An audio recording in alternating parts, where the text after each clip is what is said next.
ଜଗତସିଂହପୁର ଜିଲ୍ଲା ଏରସମା ବ୍ଲକ ଅନ୍ତର୍ଗତ କୁଞ୍ଜକୋଟି ପଞ୍ଚାୟତର ଖୁରାଣ୍ଟ ବାଲିତୁଠର ମା ଶୀତଳ ଯୁବ ପରିଷଦ ଆନୁକୂଲ୍ୟରେ ସରସ୍ୱତୀଙ୍କ ପୂଜା ମହା ଆଡମ୍ବରରେ ଅନୁଷ୍ଠିତ ହୋଇଯାଇଛି।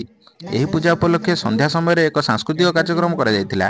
ଏହି ସାଂସ୍କୃତିକ କାର୍ଯ୍ୟକ୍ରମରେ 4 ଗୋଟି ଡ୍ୟାନ୍ସ ଗ୍ରୁପ ଭାଗ ନେଇଥିଲେ। ମା Shitala dance group, Maa Saraswati dance group, Sai dance group ଓ ଷ୍ଟାର ଡ୍ୟାନ୍ସ ଗ୍ରୁପ। ଏହି ପ୍ରତିଯୋଗିତାରେ ମା ଶୀତଳା ଡ୍ୟାନ୍ସ ଗ୍ରୁପ ପ୍ରଥମ ସ୍ଥାନ ଅଧିକାର କରିଥିଲେ।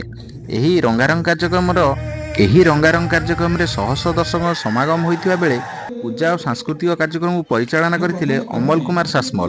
ମୁଖ୍ୟ ଅତିଥି ଭାବେ ଯୋଗଦାନ କରିଥିଲେ ଯୁବ ସମାଜସେବୀ ଗୋବିନ୍ଦ ପାତ୍ର, ରାଜେନ୍ଦ୍ର ସାମନ୍ତ ଓ ବିକାଶ ଚନ୍ଦ୍ର ମାନ୍ନା। ସଭାପତି ମୁରଲୀଧର ସାମନ୍ତଙ୍କ ଅଧ୍ୟକ୍ଷତାରେ ଏ ସଭା କାର୍ଯ୍ୟ ପରିଚାଳନା କରାଯାଇଥିଲା।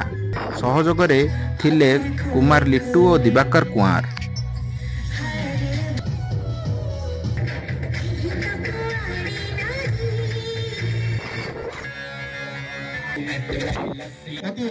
ମାନେ ଖୁସିର ସହିତ ଆମେ ବସିବା, ଗୀତ ଦେଖିବା। ଅତି ଦୁଃଖତର ଗୀତ ବାପାଙ୍କର